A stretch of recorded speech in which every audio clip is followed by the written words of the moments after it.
CSV 파일을 불러온다. 예. 그래서 A하고 A라는 객체에다 저장을 할게요. 그리고 우리가 쓰는 이 함수는 read.csv라고 되는데 CSV보다는 테이블을 많이 씁니다. 예. 여러분들은 이제 범용하게 쓸 수 있는 이제 함수를 쓰는 걸 좀 제가 권장드립니다. CSV 파일도 이렇게 대표적인 함수 중에 하나가 read.table이라는 함수입니다. 그리고 반드시 read.table 함수 쓰는 방법은 요 앞에다가 반드시 따옴표를 쓰셔야 됩니다. 그리고 여기다가 뭘 적냐면 파일 경로, 그리고 나서 파일 이름 .csv가 되겠죠. 그리고 나서 요거 내려도 됩니다. 사실 예, 아래로. 그 다음에 이거는 어디까지나 CSV인 경우입니다. CSV인 경우에는 반드시 SEP라는 옵션을 달아 주셔야 됩니다. 그리고 나서 따옴표를 하고 거기 따옴표 사이에 콤마를 넣길 바랍니다. 그 다음에 헤더라는 것도 필요합니다. 요거를 넣고 요거는 true 예, 이렇게 넣으시면 됩니다. 이게 기본 구문입니다. 예, read table의 기본 구문이고요. 그래서 첫 번째 요소로는 그 파일 이름하고 그 파일이 어디에 있는지에 대한 그 경로를 다 적어 주시는 거. 그게 필요합니다. 그리고 나서 두 번째 요인으로는 SEP. 사실은 이거 두 번째가 세 번째 가도 상관은 없어요. 근데 이게 이런 옵션이 반드시 있어야 됩니다. 이 SEP는 separate의 약자로 오셔도 됩니다. separate, 구분하다라는 거죠. 어떤 이게 값들을 어떤 형식으로 구분한 것이냐라고 물어보는 겁니다. 그래서 CSV 파일은 기본적으로 콤마 separated values라고 합니다. 콤마로 구분된 값, 그 유형을 CSV라고 하거든요. 그래서 이거는 CSV라는 거를 좀 알려주는 일종의 정보라고 보시면 돼요. 예, 그래서 만약에 CSV 파일 한다면 반드시 이 옵션을 쓰시길 바랍니다. 그리고 나서 다음 요인은 헤더라는 것은 아까 우리 첫 번째 행에 보면 변수 이름들 딱 있었잖아요. 가장 첫 번째 행에 나오는 그 변수 이름들이 그런 행이 있냐 라는 뜻이에요. 우리 있었죠. 그래서 true라고 합니다. 헤더 이 옵션을 받는 값은 두 가지밖에 없어요. true 또는 false. 예, 논리 값인데 우리는 있으니까 true라고 하면 됩니다. 무조건 대문자로 true라고 쓰셔야 됩니다. 자, 이렇게 하면 불러올 수가 있어요. 근데 저는 이제 이해를 돕고자 이렇게 간략하게 얘기한 거예요. 파일 경로, 파일 이름 이렇게 하면 못 불러오죠. 실제로 진짜 그 이름을 여기다 써야 되고 파일 경로도 여기다 써야 됩니다. 근데 쓰는 방법에 대해서 원칙에 대해서 말씀드릴게요. 주의사항, 바탕화면에 작업을 하는 경우 이거는 이제 되게 주의해야 될 부분이 뭐냐면 첫 번째 경우 예, 만약에 컴퓨터 사용자 이름이 한글일 경우 그러면 무조건 피하세요. 바탕화면은 무조건 피하십시오. 작업 공간으로서. 두 번째 경우 컴퓨터 사용자 이름이 알파벳일 경우 여기서 작업해도 됩니다. 자, 저는 이 경우는 문제가 전혀 안 됩니다. 근데 이 경우는 무조건 피하시길 바랍니다. 이거는 R뿐만 아니라 뭐 기타 여러 가지 이제 코드를 작성해서 하는 그런 프로그램들은 무조건 피하시는 것을 권장합니다. 왜냐하면 윈도우 컴퓨터 같은 경우는 다음과 같습니다. 윈도우 컴퓨터 같은 경우는 이게 거의 이렇게 돼 있어요. C하고 예, 그리고 대문자로 유저스. 이게 윈도우 컴퓨터는 대부분 다 이렇습니다. 그리고 여기에 사용자 이름이 이렇게 떠요. 예, 이게 경로예요. 그리고 대문자로 데스크탑. 예, 이렇게 됩니다. 내가 만약에 바탕화면에 예를 들어서 test.csv라는 거를 뭐 그런 파일이 있다고 할게요. 이런 파일이 있으면 경로가 이렇게 되는 거예요. test.csv라는 파일은 데스크탑에 있고 이 데스크탑은 구조상 사용자 이름이라는 폴더 위에 있고 이 사용자 이름은 users라는 폴더에 있고 그 users라는 거는 이 C 드라이브 밑에 있다. 이런 거예요. 이런 이제 구조를 보여주는 게 경로다. 근데 문제는 사용자 이름이 대부분 어떤 분들은 홍길동 이런 식으로 되어 있는 경우도 있어요. 이렇게 되어 있는 컴퓨터의 경우는 여러분의 작업 공간, 뭐 데이터를 저장해 놓는다거나 이런 것들은 바탕화면을 무조건 피하십시오. 아시겠죠? 다른 곳에다 저장을 하십시오. 그리고 만약에 컴퓨터 사용자 이름이 알파벳인 경우에는 이건 괜찮아요. 다음과 같아요. 이렇게 됩니다. 대부분 어떤 사람들은 자기 이니셜 쓰는 분들도 있을 거예요. 홍길동 예, 이런 식으로 해가지고 쓰시는 분들 있어요. 이러면 무조건 괜찮습니다. 이거는 괜찮아요. 문제를 발생시키지 않습니다. 자, 제가 드리는 말씀 이제 이해하시죠? 자, 어쨌든 경로라는 거는 이런 형식으로 작성이 됩니다. 그리고 윈도우 컴퓨터에서 그 여러분들 아까 저장했던 파일들 있잖아요.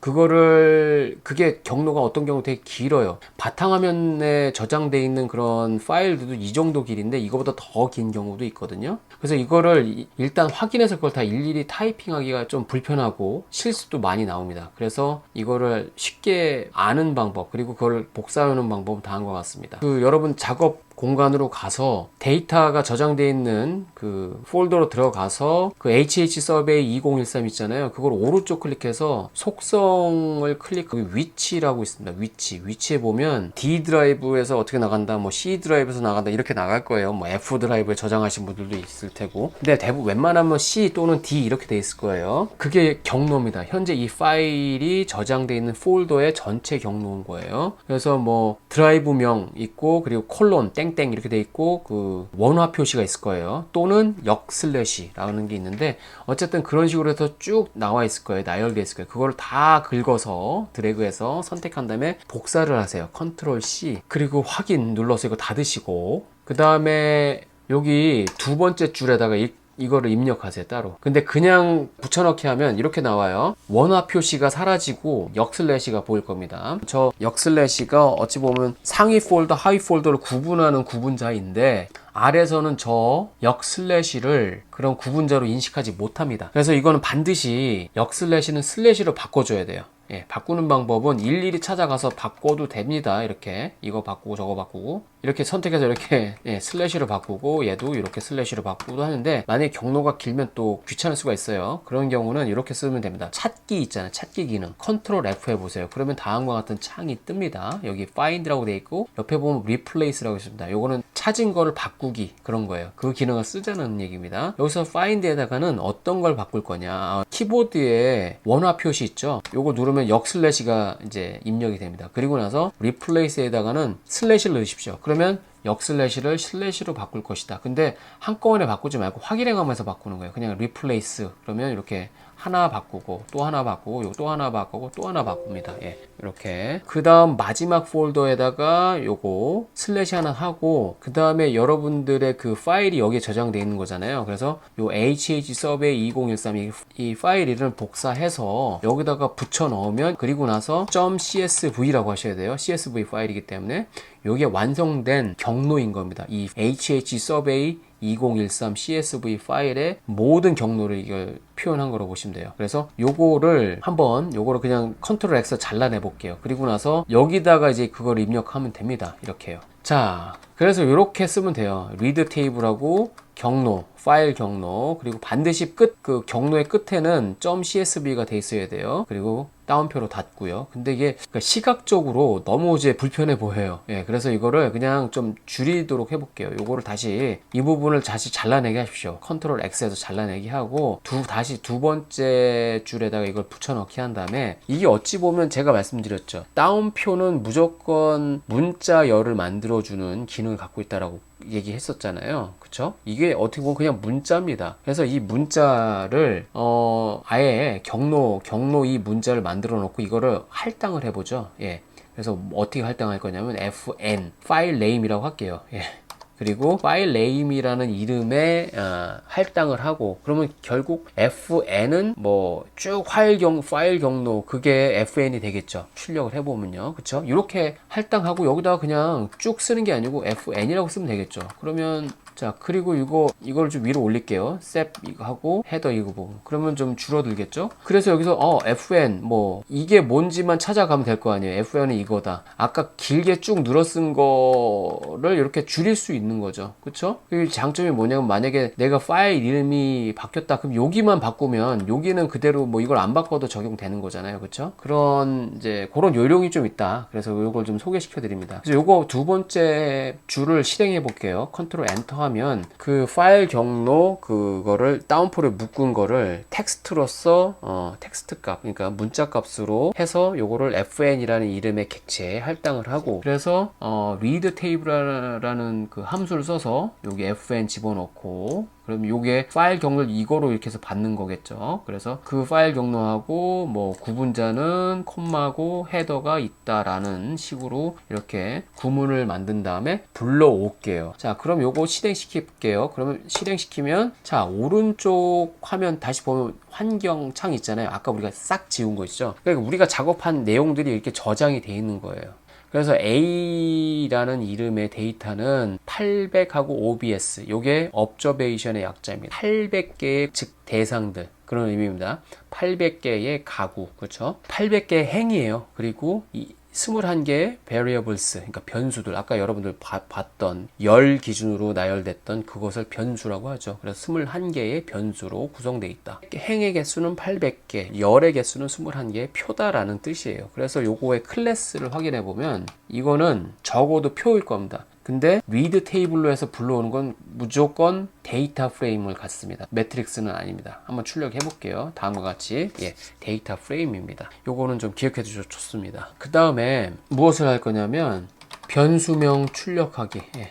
변수명 출력하기, 아까 그 21가지의 변수가 있었다고 했잖아요. 근데 그걸 여기서도 출력해 볼 수 있어요. 그게 names라는 함수가 그 기능을 합니다. 그리고 내가 원하는 출력하고자 하는 그 데이터 프레임을 여기다 넣으면 됩니다. 그래서 A하고 요걸 실행시켜 보면 21개의 값들이 나오는 겁니다. 전체 자료 요약하기. 그 기능은 summary라는 함수를 많이 씁니다. 그리고 나서 우리 객체 있죠. A라는 데이터 프레임 객체를 이렇게 넣어서 summary라는 명령을 이제 적용시키면 다음과 같이 각각 변수들이 있었잖아요. type, 뭐 HH member, female 이런 것들 있잖아요. 각각 변수들의 요약값을 보여주는 겁니다. 그래서 type 같은 경우는 1과 2밖에 없었잖아요, 아까. 그래서 최소값은 1이고 최대값은 2였어요. 그리고 여기 mean이라는 게 이제 평균값인 거죠. 1.455니까 여기서 이제 여기서 1씩 빼볼게요. 1 빼면 0.455죠. 그 얘기는 뭐냐면 아까 2가 비근로 가구라고 했잖아요. 비근로 가구를 2라고 표기하자라고 했었잖아요. 그러니까 이 얘기는 0.45, 45%가 비근로 가구다. 800가구 중에서 45.5% 가구가 비근로 가구다 라고 보면 될 것 같습니다. 그 다음에 여기 HH 멤버는 아까 뭐라고 했죠? 가구 원수였죠. 어떤 가구는 가구 원수가 한 명인데도 있고, 그거는 1인 가구일 경우에 그렇죠. 1인 가구일 경우에는 1로 다 지키겠죠. 그리고 뭐 3인 가구라면 3이라고 지킬 수도 있고, 또 진짜 가구 원수가 되게 많을 수도 있잖아요. 뭐 8명일 수도 9명일 수도 있고, 뭐 극단적인 경우지만, 근데 어쨌든 이거를 보면서 알 수 있는 거죠.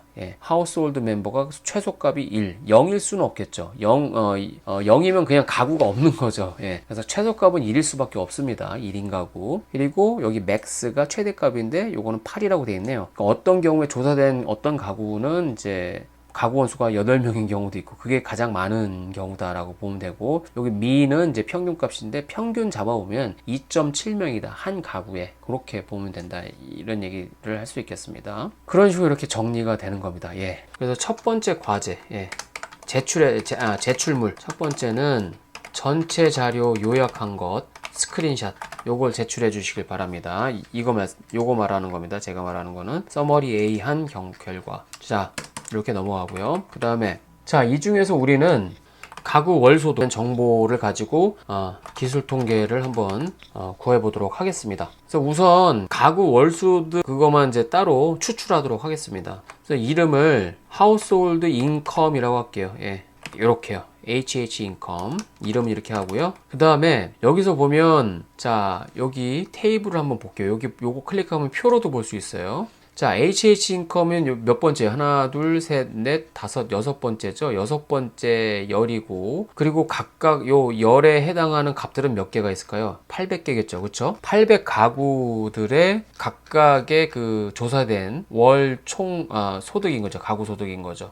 이 첫 번째 가구 같은 경우는 월 소득이 162만 뭐 3,560원 뭐 이렇게 되는 거고, 두 번째 가구는 348만 5,989원 뭐 이렇게 조사가 된 거죠. 그래서 이거만 따로 뽑아낼게요. 요거만 따로 뽑아내는 거, 추출하는 거라고 했죠. 그래서 지난 수업 시간에 말씀드린 것처럼 데이터 프레임에서 특정한 열 또는 특정한 행만 뽑아내면 그거는 벡터가 된다고 했죠. 그러니까 2차원에서 1차원으로 줄어든다고 했죠. 그래서 숫자 벡터가 만들어지겠죠. 그리고 그 숫자 벡터의 길이는 이 경우는 뭐가 된다? 800이 숫자 벡터의 길이가 되겠죠. 그래서 이 A라는 데이터 프레임이죠. 뭐 800행 그리고 21열의 그런 구조를 갖고 있는 데이터 프레임에서 어떤 거? 여섯 번째일 겁니다. 여기서 잘 보면 다시 여기 names A라고 하면 HH 인컴이라고 이렇게 돼 있었잖아요. 이게 몇 번째냐면 여기 바로 앞에가 또 7이네요. 그러니까 이게 여섯 번째겠네요. 여섯 번째. 그래서 여섯 번째에 위치해 있잖아요. 그쵸? 그러니까 여기다가 인덱스를 여기다가 6으로 하면 HH 인컴 부분만 따로 추출해서 HH 인컴이라는 이런 이름의 객체에 할당을 하는 거죠. 이제 이렇게 되면 어떻게 되냐? 요걸 한번 실행시켜 볼게요. 그럼 여기 HH 인컴이라고 되어 있죠. 그래서 INT라고 되어 있어요. 요거는 인티저입니다. 정수고요. 1에서 800. 그러니까 첫 번째부터 800까지 800개의 값이 저장돼 있다. 이거는 숫자 벡터입니다. 그래서 요거만 HH 인컴만 선택해서 요거를 실행시키면 다음과 같이 쫙 출력이 돼요. 아까 우리 표에서 봤던 것들이 쫙 출력되는데 이거는 행과 열의 개념이 없어요. 그냥 값의 나열인 거죠. 벡터라고 부를 수가 있겠죠. 그래서 첫 번째 값 아까 그거하고 똑같죠. 예. 그대로 뽑혀 나온 겁니다. 그래서 800번대까지 800번째 가구의 월소득 이게 나옵니다. 이게 793번째 값인 거고 이거는 제 화면 기준이라서 여러분들이 좀 다를 수도 있어요. 제 화면 기준은 여기가 793번째, 794, 795, 796, 797, 798, 799, 800 이렇게 되는 거죠. 이렇게 해서 추출할 수도 있고요. 요거는 가구 월소득 요거 HHINC 요 필드를 추출한 거죠. 예. 추출하고 HHINCOME의 할당 이렇게 하는 것이죠.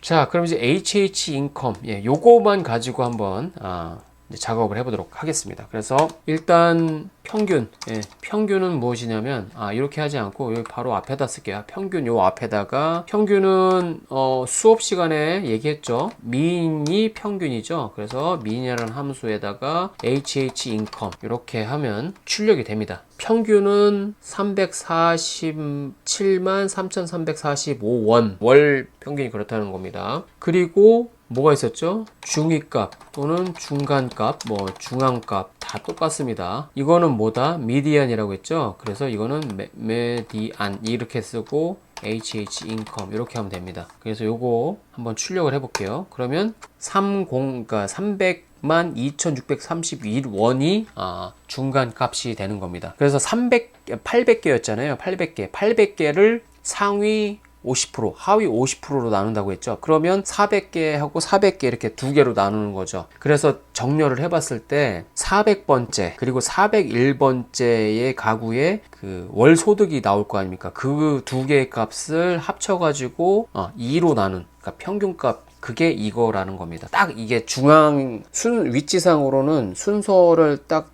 세웠을 때 400등하고 401등 사이 그 값이라고 보시면 될 것 같습니다. 그래서 이 값을 기준으로 해서 이거보다 큰 것은 400개, 이것보다 작은 것도 400개 두 그룹으로 나눌 수 있는 값이라고 보시면 됩니다. 중위값은. 평균은 그거 다르죠. 평균은 다 더하고 관측값의 개수로 나눈 거. 다 더하고 나서 800으로 나눴을 때 나오는 값이고 평균과 중위값은 만약에 완벽한 정규 분포라면 일치하지만 그렇지 않을 경우에는 조금이라도 달라질 수 있습니다. 완벽하지 않게. 자, 그 다음에 표준 편차, 그 다음에 최대값, 최소값을 한번 구해 볼게요. 그래서 최대값은 맥시멈이죠. 근데 맥시멈을 쓰지 않고 max라고 합니다. 요 함수를 씁니다. 그리고 hh 인컴 이렇게 하면 돼요. 그러면 최대값이 얼마냐? 2,098만 1,200원 월, 그게 최대값이고 최소값은 요거는 미니멈이죠. 근데 이제 미니멈을 다 쓰지 않고 min이라고 합니다. 요 함수를 씁니다. hh 인컴. 그래서 요거를 출력해 보면 0. 한 푼도 못 버는 가구도 있다 라고 볼 수 있는 겁니다. 자, 그리고 지금까지는 이제 값 하나로 요약하는 거였잖아요. 그쵸? 그 다음에 자료의 퍼짐 정도를 알아보도록 할게요. 어느 정도 평균에서 멀어지냐, 이제 이런 것들이죠. 그것은 범위라고 있죠. 범위.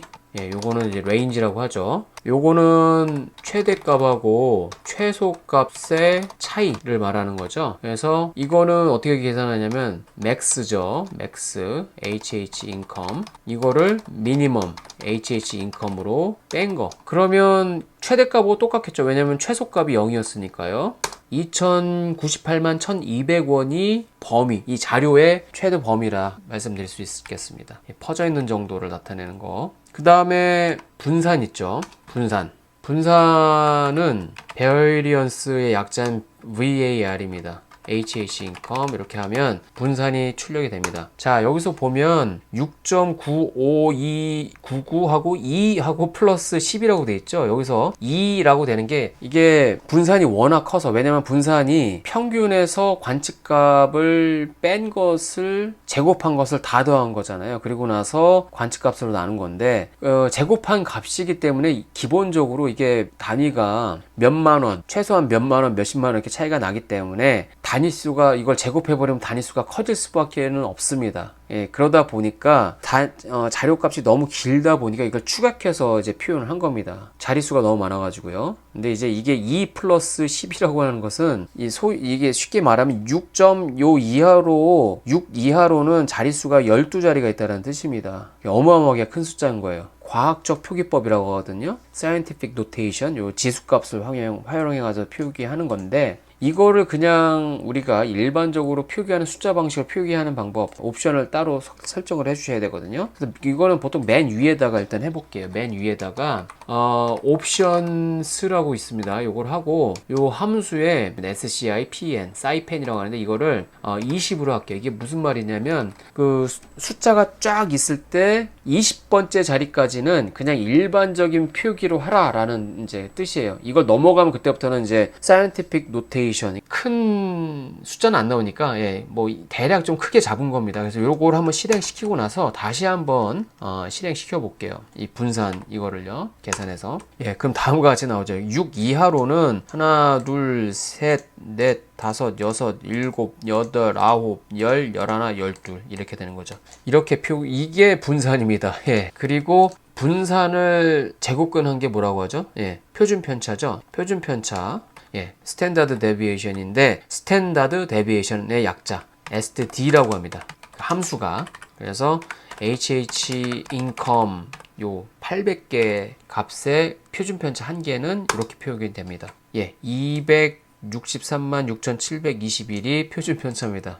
상당히 거리가 있죠. 평균 값보다 더 커요. 상당히 자료가 엄청 퍼져 있다라는 얘기입니다. 지금 대략 이렇게 분산과 표준 편차, 평균을 통해서 자료가 상당히 이렇게 폭이 넓게 퍼져 있다라는 거를 이제 알 수가 있습니다. 물론 이제 레인지부터 벌써 지금 어마어마하게 차이가 나잖아요. 2천만 원 이렇게 돼 있는 거 보니까요. 그리고 나서 그래서 두 번째 제출물은 월평균 가구소득 자료의 평균, 중위값, 최대값, 최소값, 범위, 분산, 표준 분산, 이걸 하나 더 내려서 표준 편차 출력 결과를 스크린샷해서 제출해 주시길 바랍니다. 이게 두 번째 제출물이고요. 자, 그 다음에 이 분포의 상황, 어느 정도 퍼져 있고 평균이 어느 정도 되는지를 좀 시각적으로 한번 표현해 볼게요. 가장 많이 표현하는 거, 기본적으로 표현하는 게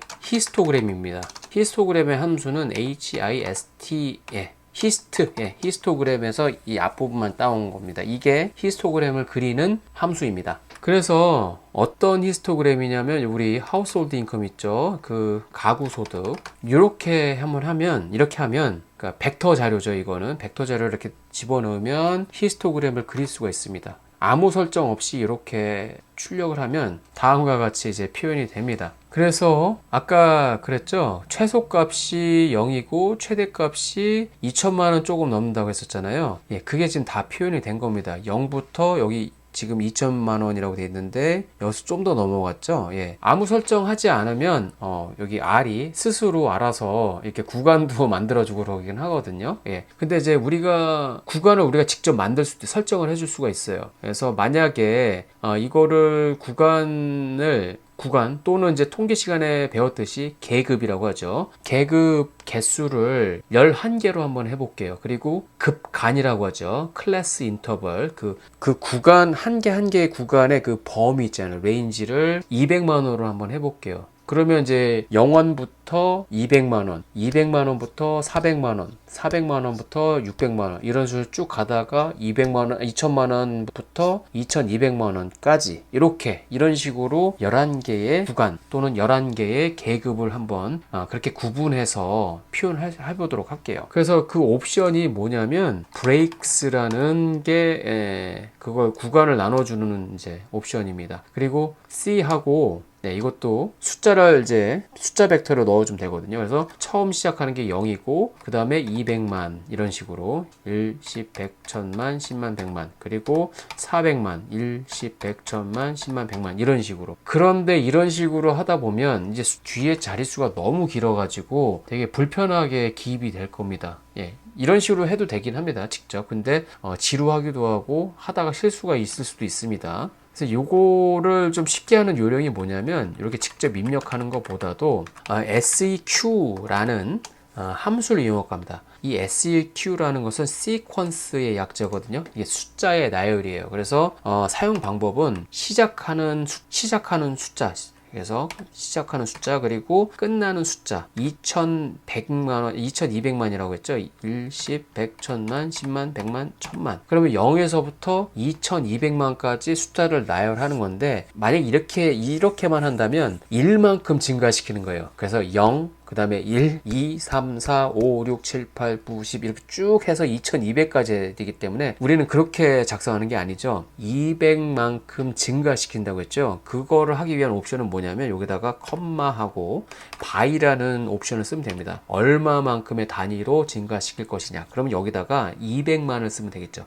1, 10, 100, 1000만, 10만, 100만. 그래서 이렇게만 한번 실행시켜 볼게요. seek하고 0에서 2200만, by 200만. 그러면 다음과 같이 표현이 돼요. 0부터 2200만까지의 숫자를 나열하는데 그게 증가하는 단위가 200만씩 증가시켜라는 겁니다. 200만, 400만, 600만, 800만 이런 식으로요. 우리가 의도한 대로 지금 표현이 된 거죠. 굳이 C하고 0,2 이렇게 400만, 600만 이런 식으로 다 일일이 기입 안 해도 이런 효과를 갖고 있다는 겁니다. 이런 식으로 구간을 나누면 그리고 요거를 실행시키면 다음과 같이 구간이 11개가 나뉠 겁니다. 하나, 둘, 셋, 넷, 다섯, 여섯, 일곱, 여덟, 아홉, 11개.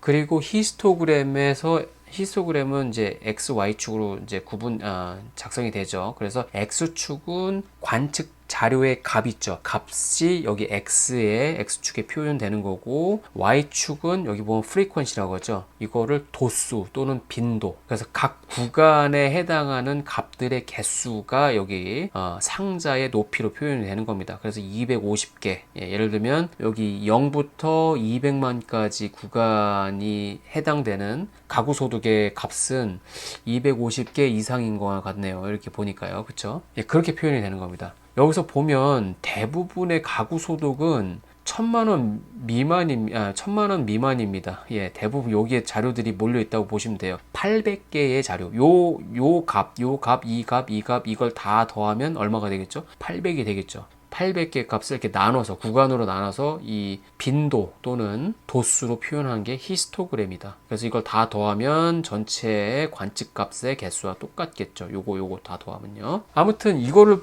보면 800개 값 중에서 대부분의 값은 600만원, 심지어 극단적으로 얘기하면 1000만원 이하인 경우가 대부분이에요. 그런데 일부 몇 개의 관측 값들은 1000만원 이상이 된다는 거예요. 그러니까 이게 분포가 이렇게 오른쪽으로 치우쳐져 있다고 합니다. 이거를 오른쪽으로 치우쳐져 있다는 얘기입니다. 그리고 이런 값들, 지나치게 이 몰려있는 값들에 비해서 멀리 떨어져 있는 이 값을 이상치라고 합니다. 아웃라이어라고 하죠. 이런 아웃라이어가 있기 때문에 이렇게 한쪽으로 치우쳐진 모양의 분포가 보이게 되는 겁니다. 그리고 여러분들 이 히스토그램도 여러분들 색상을 막 바꿀 수가 있어요. 예를 들어서 저기 채우기 색상을 바꾸고 싶다. 그러면 컬러라는 옵션을 쓰면 됩니다. 컬러하고 여러분들이 원하는 색. 근데 여기서는 무엇으로 쓰냐면 하늘색을 해볼게요. 스카이 블루. 그리고 저기 이 경계선 색상 있잖아요. 요런 테두리 색상, 요거는 이제 보더라고 하거든요.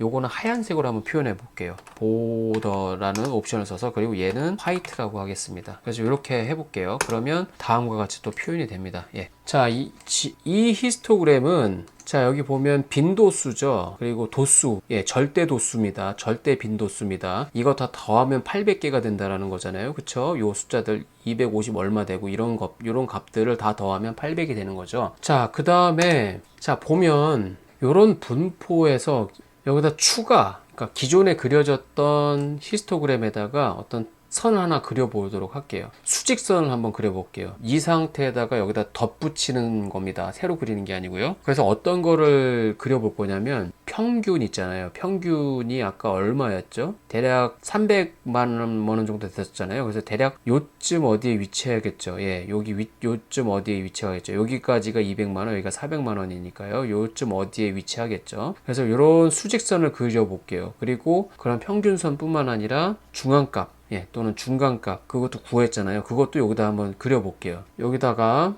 평균값 수직선을 추가하겠습니다. 근데 추가하는 명령어는 AB 라인이라고 있습니다. AB 라인이 선을 추가하는 거. 기존 마지막으로 만들어졌던 그래프에다가 무엇을 추가하겠다는 거거든요. 예, 선을 추가하겠다는 건데, 옵션 중에 V라고 있습니다. V라는 건 vertical, 예, 수직선이라는 뜻입니다. 그래서 V하고 1하면 진짜 X축에서 2일 지점을 지나는 수직선이 그려지는데, 우리는 여기다가 평균값을 집어넣으면 되죠. 300 얼마를 넣으면 되겠죠. 근데 이거 이렇게 하는 것보다 제일 좋은 게 뭐냐면, 그냥 평균을 계산해서 여기다 집어넣으면 되겠죠. mean하고 HH income. 예.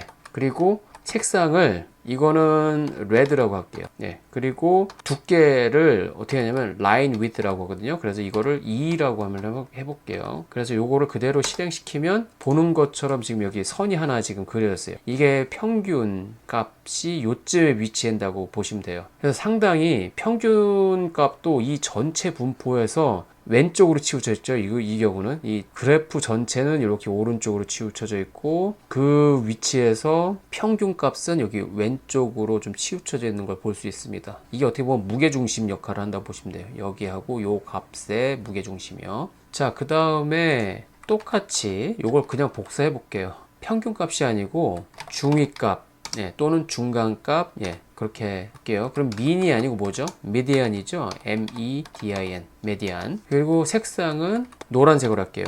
그래서 요것도 실행시키면 기존에 추가됐던 거에 또 추가가 됩니다. 선이, 예, 다음과 같이. 그래서 노란색은 중위값, 그리고 빨간색은 평균값. 예. 그래서 400개의 값 중에 400등하고 401등을 구분하는 값이 요쯤이라는 거예요. 예. 그래서 이만큼의 개수, 그리고 이만큼의 개수가 똑같다라는 거죠. 이 지점을 기준으로 해서. 그런 식으로 분포를 해석할 수가 있는 겁니다. 자, 그래서 여러분들이 제출할 거는 뭐냐면 세 번째 제출물이 있습니다. 세 번째 제출물은 역시 월평균 가구 소득 자료의 히스토그램, 그리고 히스토그램을 제출하시는데, 여기에는 평균, 그리고 중위값이 표시된 그런 히스토그램을 스크린샷 하십시오. 그래서 제출하시길 바랍니다. 예, 이거를 제출하는 겁니다. 다음은 4분위 수에 대해서 알아보도록 하겠습니다. 쿼타일스라고 합니다. 통계 수업 시간에 이제 설명드린 것처럼 4분위 수는 어떤 관측값들이 있다고 하면 그 관측값들을 4개의 그룹으로 묶는 겁니다. 물론 이제 먼저 그 관측값들을 정렬을 시킨 다음에, 그래서 각 등수가 있겠죠. 그래서 그렇게 딱 정렬시킨 다음에 상위 25%, 그 다음 상위 25% 구간, 그 다음 상위 25% 구간, 이런 식으로 25% 구간씩 나눠가지고 그룹을 짓는 거, 그게 이제 4분위 수를 만드는 겁니다. 그래서 4분위 수에서 만약에 800개의 자료가 있다고 하면 1등부터 800등까지 줄을 세운 다음에 크게 상위 50%, 하위 50%를 나누겠죠. 그러면 상위 50%는 몇 개가 들어가겠죠? 800 중에서. 그렇죠. 1등부터 400등까지가 상위 50%인 거고, 그 다음에 401등부터 800등까지 하위 50%겠죠. 이걸 다 합하면 전체 100%가 되는 거겠죠. 그렇죠? 그렇게 나눈 다음에 그리고 각각의 상위 50%를 또 나눕니다. 절반으로. 1등부터 400등이라고 하면 1등부터 200등 그리고 201등부터 400등 이렇게 나눠지겠죠. 그리고 하위 50%는 뭐라고 했죠? 401등부터 800등까지였죠. 그러니까 이거를 또 절반으로 나누면 401등부터 600등 그리고 601등에서 801등 이렇게 나누는 거겠죠. 그래서 그 각각의 그룹들을 나누는 지점의 값들, 그게 분위수라고 보면 됩니다. 그러면 뭐가 나오겠습니까? 가장 밑바닥에 있는 값, 최소값인 거고, 가장 위에 있는 값은 최대값인 거고, 그리고 중간을 가르는 점은 중간값이라고 하잖아요. 중위값 또는 중앙값, 메디안이라고 하잖아요. 그렇게 되는 거고, 그 사이 상위 50%를 중간으로 나누는 거는 뭐냐면 4분의 수라고 하고요. 하위 50%를 중간으로 나누는 지점을 1/4분의 수라고 합니다. 그리고 아까 말했던 거 전체 중간값, 그것은 어찌 보면 2/4분의 수가 되는 겁니다. 이거는 통계 시간에 제가 설명을 드렸습니다. 자, 그래서 그런 4분의 수를 한번 계산해 보도록 할게요. 4분의 수는 다음과 같이 계산할 수 있습니다. 퀀타일이라는 함수를 씁니다. 그리고 4분의 값을 분석하는 대상이 되는 객체를 넣으면 되는 겁니다. 그게 뭐였냐면 HH 인컴이죠. 800개 값으로 구성된 숫자 벡터죠. 그래서 요거를 그대로 실행시키면 다음과 같이 나와요. 0%, 25%, 50%, 75%, 100%. 그러니까 0%는 이제 최소값 하나를 말하는 거고요. 100%는 100% 지점에 있는 거는 최대값인 거예요. 최소값이 0이고 최대값이 2980 이런 식으로 되는 2098 이렇게 되는 겁니다. 그리고 800개 값들을 절반으로 나누면 1등부터 400등, 401등부터 800등 이렇게 나뉜다고 했잖아요. 여기가 1등인 거고 쭉 가서 요 500까지 여기서까지 여기까지가 1등부터 여기 400등 여기서부터 여기까지가 401등부터 800등이라는 뜻이에요. 요거 0%는 최소값, 25%는 1/4분위수, 50%는 2/4분위수, 75%는 3/4분위수, 그리고 여기 100 이거는 최대값. 그렇게 표현이 되는 겁니다. 자, 그러면 요 구간을 한번 볼게요. 하위 50%는 똑같이 400개 값이 있죠. 그리고 상위 50%도 400개 값이 있는데 이 구간의 어떤 범위를 한번 볼게요. 하위 50%의 범위는 0부터 대략 300만 원 정도 되는 거예요. 요 정도 값 안에 400개의 값이 들어가 있다는 겁니다. 그리고 나머지 400개 값은 잘 보세요. 여기 300만 원부터 범위가 2천만 원까지예요. 이게 되게 하위 50%의 범위보다 상위 50%의 범위가 훨씬 넓어요. 극단적으로 숫자가 높은 이상치가 존재한다는 뜻과 같겠죠. 이거는 이 숫자를 보면서도 그게 상상이 돼야 됩니다. 자, 그래서 네 번째 제출물은 지금 한 거 있죠. 월평균 가구 소득 자료의 4분위수 출력을 하시고 이거를 스크린샷을 이제 제출해 주시기 바랍니다. 이거 말하는 겁니다. 이거. 자, 그 다음에 이제 이거는 분포를 숫자로 표현하는데 이게 상상을 하면서 볼 수도 있는데 이걸 좀 더 시각적으로 좀 표현하고 싶어요. 그 방법은 여러 가지가 있죠. 자, 히스토그램으로도 볼 수가 있어요. 사실은 이게 전체 800개라고 하잖아요. 요 상자의 높이를 이제 개수라고 하잖아요. 이 개수를 다 더하면 800개잖아요. 여기 800등부터 여기 800등부터 1등까지 이제 존재하는 거겠죠. 그렇죠?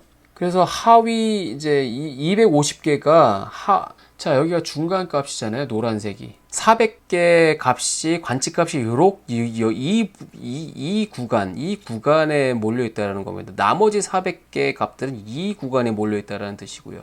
그리고 여기 25% 즉 1분위 값 있잖아요. 1/4분위 값. 1/4분위 값이 얼마라고 했죠? 158만 원 정도 된다고 했죠. 그럼 대략 여기가 200만 원이니까 158만 원이니까 대략 요쯤이 될 거예요. 요 구간 안에 하위 25%가 몰려 있다라는 거예요. 요 좁은 구간 안에. 그리고 1분위에서 2분위, 1/4분위에서 2/4분위가 요 범위인데 이만큼의 범위라고 보면 되는 거겠죠.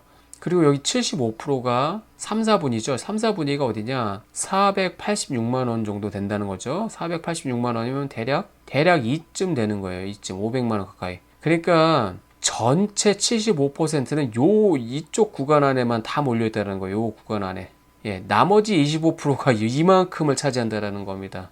그러니까 시각적으로도 이게 가구 소득의 분포가 균등하지 않다라는 걸 알 수 있겠죠. 이런 식으로 이제 해석을 할 수가 있는 겁니다. 예. 자, 그래서 히스토그램을 통해서 이해하는 방법도 있고요. 그 다음에 또 다른 방법 중에 하나가 상자 그림, 박스 플랫이라고 하죠. 예, 상자 그림, 요 방법도 또 다른 방법 중에 하나입니다. 이 분위수를 시각적으로 표현하는 거를요. 그래서 상자 그림은 단순하게 박스 플랫이라는 함수를 사용합니다. 그리고 여기에 이제 분석의 대상인 객체를 넣으면 되죠. HH 인컴. 그래서 별다른 그런 거를 옵션을 안 지우면 다음과 같이 출력이 됩니다. 요거를 좀 확대를 해보면 다음과 같이 표현이 되고요. 그래서 이거는 박스 플랫에서는 R 스튜디오에서 박스 플랫 같은 경우는 가장 밑에 이렇게 선으로 그려진 게 최소값, 그리고 이상치가 없다면 여기 선으로 그려진 데가 위에 선으로 그려진 데가 최대값의 범위인데, 요 가장 최대값처럼 보이는 그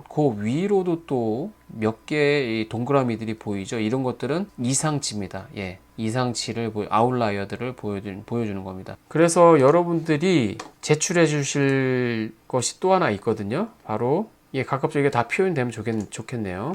요 상자 그림도 스크린샷해서 제출해 주시길 바랍니다. 네 번째 제출물은 월 평균 가구 소득 자료의 상자 그림 스크린, 요거를 제출해 주시길 바랍니다. 그 다음에 여기까지고, 그 다음에 더 제출해 주실 게 있어요. 제출물 다섯 번째는 뭐냐면, 자, 이제 변수를 바꿔서 가구 소비 지출, 이 변수는 뭐냐면 HHEXP2입니다. HHEXP2라는 변수입니다. 이것만 따로 뽑아내셔서 히스토그램, 그리고 이거의 평균 중위값 표시하는 스크린샷, 그 다음에 여섯 번째 제출물은 가구 소비 지출, 변수 이름이 이거라는 뜻입니다. 객체 이름을 말하는 게 아닙니다. 이거의 상자 그림 스크린샷도 제출해 주시길 바랍니다. 마지막으로 제출물, 일곱 번째 제출물은 이런 과정을 기록한 R코드, 이거를 제출하시기 바랍니다. 이거는 이름은 랩03 그리고 언더바 학생 이름 점 대문자 R, 이런 식으로 해서 제출해 주시길 바랍니다. 네, 지금까지 기술 통계에 대해서 알아보고 이 실습을 진행했습니다. 수고하셨습니다.